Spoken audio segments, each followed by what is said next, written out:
र आदरणीय दर्शक महानुभावहरू आज चाहिँ म तपाईँलाई देश नेपाल देशको चाहिँ सामुसामिक राजनीतिको बारेमा म चाहिँ चर्चा परिचर्चा गर्नु गइरहेको छु र मसँग हुनुहुन्छ हाम्रो रामबहादुर शाह कृष्णबहादुर महत। उहाँ चाहिँ अहिलेको चाहिँ मार्केटमा चलिरहेको यो सामुसामिक विषयवस्तुलाई चाहिँ उहाँको चाहिँ विश्लेषणमा के भन्न चाहनुहुन्छ र के हुन्छ।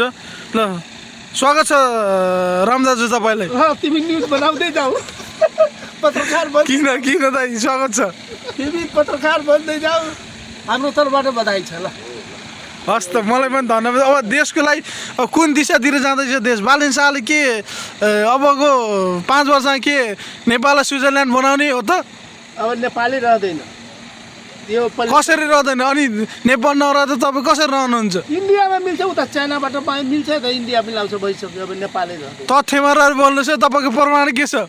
प्रमाण भइहाल्छ, तिमी टेन्सन नगर। टेन्सनको कुरा अहिले यो 3 करोड जनताले यहाँ बहुमतको सरकार आएको त्यो तपाईँलाई थाहा छ नि? पाकिस्तानी बसाऊ, बङ्गाली बसाऊ, तब देश बन्छ नि। यो कहाँ कहाँको शरणार्थीहरू नेपालमा बसेको छ।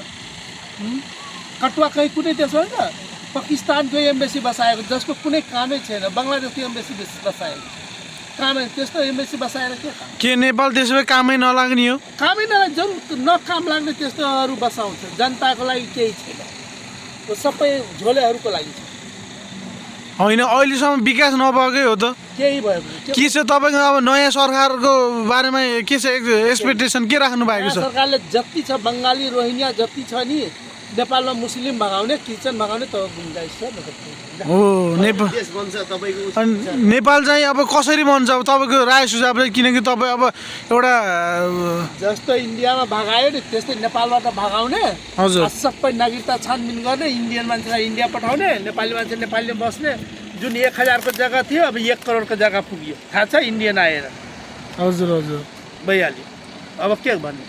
तपाईँ अलि प्राथमिकता इन्डियालाई दिनुभयो जस्तो लाग्यो त। यो इन्डियाको नजिकको भयो, अर्थै दिएको छैन। हामी भन्दा गरिब थियो इन्डिया, आज किन धनी भयो?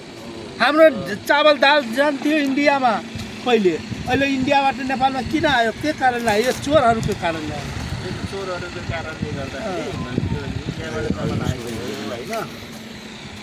अब चाहिँ नेपालमै उत्पादन गर्नुपर्छ कि उत्पादन के उत्पादन गर्ने? कसैलाई नेपालमा उत्पादन अहिलेको केटाहरू केही हुँदैन।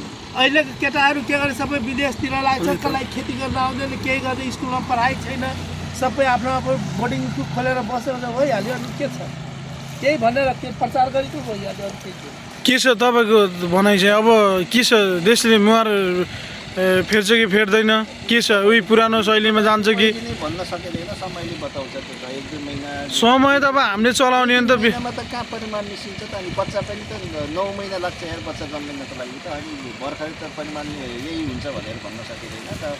पछि चाहिँ समयले बताउला। त्यो अब बल्ल 2-3 महिना हुँदैछ, अब 1 वर्षसम्म हेरौँ न त। मुस्लिमहरू जागिर गरिरहेको छ नेपालमा, थाहा छ? अहिले कुनै देशमा दिँदैन जागिर, त नेपालमा दिइरहेको छ मुस्लिमहरूको जागिर। होइन, यो त तपाईँको किनकि अब मान्छेलाई बाँच्ने आधार त कुनै जात भाषा धर्म लैङ्गिक त छैन नि त। अरू देशको ल्याएर हाम्रो देशमा बसाउने छैन नि। अरू देश, तिमी म्यानमार छ, म्यानमारमा जाऊ न, तेरो लागि 52वटा देश कटुवा देशमा जाऊ न। के नेपाल एउटा खुलेको देश हो? के छ त? 32वटा देश, 32वटा देशमा जाऊ न। किन नेपालमा आएको? के जरुरत छ?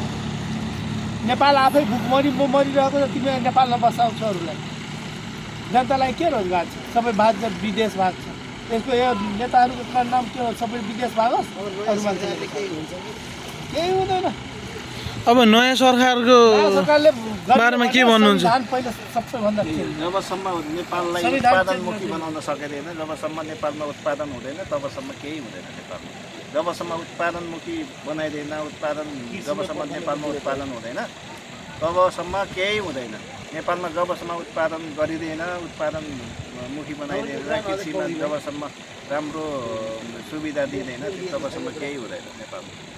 हस् त, धन्यवाद तपाईँ दुवैजनाहरूलाई अहिलेको जो समसामयिक विषयलाई आफ्नो विचारमा भनौँ न एउटा प्रस्तुत गरिदिनु भयो। पोल्यान्डमा छु, अब उहाँको विचार। ल आदरणीय साथीभाइहरू, तपाईँले यो भिडियो हेरेर लाइक सेयर सब्सक्राइब कमेन्ट गरिदिनु होला र यस्तै यस्तै भिडियो हेर्नको लागि पनि यो मेरो च्यानललाई सब्सक्राइब गरिदिनु होला र यो यसपछि कमेन्ट अनुसार फेरि हामी अर्को बस लिएर आउनेछौँ हस् त धन्यवाद सर धन्यवाद थ्याङ्क यू